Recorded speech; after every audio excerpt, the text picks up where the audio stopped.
Madame, Monsieur, bonjour, bienvenue pour une nouvelle édition de votre journal régional. En voici les titres. Dimanche, c'est le premier tour de l'élection présidentielle. Marine Le Pen espère créer la surprise. Chaque parti a 3 minutes pour vous convaincre sur notre antenne. Ce midi, nous recevrons donc Michel Guignot pour le Front National. La campagne présidentielle, dimanche, nous votons. Le score du Front National sera particulièrement scruté. En 2007, Jean-Marie Le Pen avait obtenu un peu plus de 10% des voix. Cette année, sa fille Marine se présente pour la première fois et elle espère faire beaucoup mieux. Ce midi, nous recevons le patron du FN en Picardie, Michel Guignot. Il a 3 minutes pour vous convaincre. Bonjour Michel Guignot. Bonjour. Avec cette campagne, Marine Le Pen est-elle en période d'apprentissage? C'est sa première participation. Ces derniers mois, elle a été interrogée sur tous les domaines. On l'a entendu sur l'économie et le moins qu'on puisse dire, c'est qu'elle n'a pas forcément été très à l'aise sur ce domaine. Moi, je ne suis pas du tout de votre avis. Je pense justement que c'est un sujet qui a été abordé en début de campagne et qui est un sujet important. Et je crois qu'elle a démontré au contraire que nous avons d'autres solutions.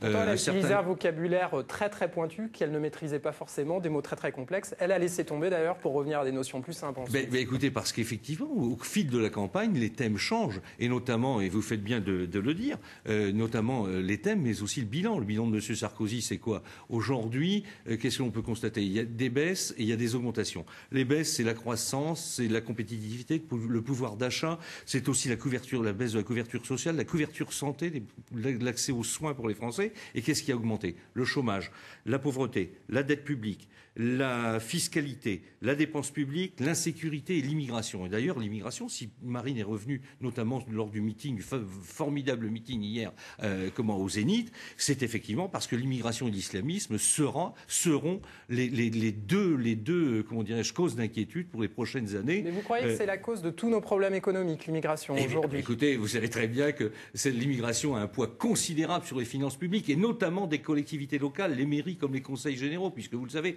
l'aide sociale passe par ces structures. Comme d'ailleurs une aide sociale qui va à tous les Français.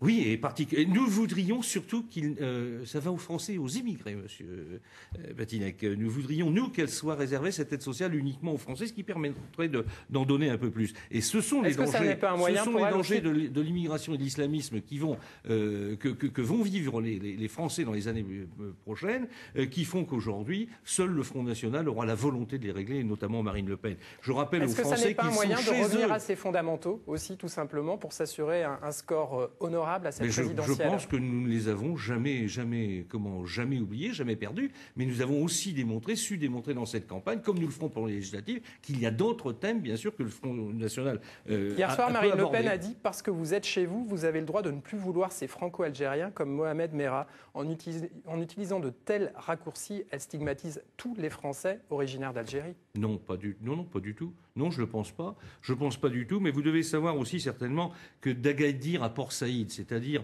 du Maroc à l'Égypte, il y a 170 millions d'habitants, dont 50% ont moins de 30 ans et qui n'ont qu'un rêve et qu'une ambition, c'est de gagner l'Europe. C'est ce qui nous attend dans les années qui viennent. Mais avec de tels propos, elle ne risque pas de dresser les Français les uns contre les autres dans une période où on a plutôt besoin de se rassembler compte tenu de nos difficultés. Mais nous sommes pour l'assimilation, même pas l'intégration, l'assimilation.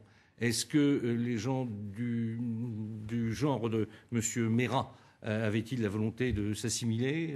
Est-ce que d'autres ont la volonté de s'assimiler? Nous sommes pour l'assimilation des étrangers et on doit faire un choix. Il n'y a pas de possibilité de double nationalité. Ou on est français ou on est étranger, on fait un choix. On ne peut pas avoir un pied dedans, un pied dehors, simplement pour profiter d'un certain nombre d'avantages. Voilà. Est-ce que vous craignez qu'une nouvelle fois Nicolas Sarkozy siphonne, comme on l'avait dit à l'époque, les voix du Front National comme il l'a fait en 2007? C'est simple.